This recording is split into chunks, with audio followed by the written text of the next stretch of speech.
ભાવનગર શહેરમાં નાગરિક બેંક દ્વારા નવી એક બ્રાન્ચનો પ્રારંભ કરવામાં આવ્યો છે। ભાવનગર શહેરના કાળિયાબીડ વિસ્તારમાં લખુભા હોલ નજીક નાગરિક બેંકની નવી શાખાનો પ્રારંભ કરાયો હતો। નાગરિક બેંકની નવી શાખાના પ્રારંભને પગલે ભાવનગરના મહાનગરપાલિકાના મેયર ભરતભાઈ બારડ, બેંકના ચેરમેન, એમડી અને ડાયરેક્ટરો તેમજ શહેર ભાજપ પ્રમુખ કુમાર શાહ સહિત રાજકીય અને સામાજિક આગેવાનો, સ્થાનિક રહીશો વગેરે ઉપસ્થિત રહ્યા હતા।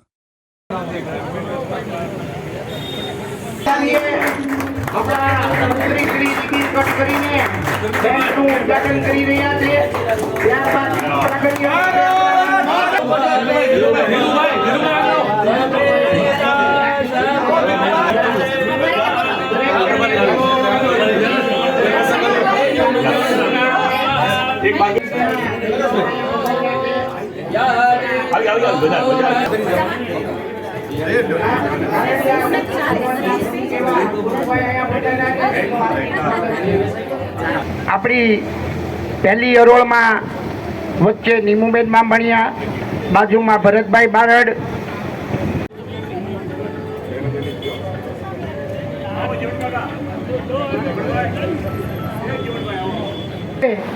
સૌ પ્રથમ આપણા મહેમાન અહીંયા પધાર્યા છે તે દરેકનું હાર્દિક સ્વાગત કરીએ છીએ।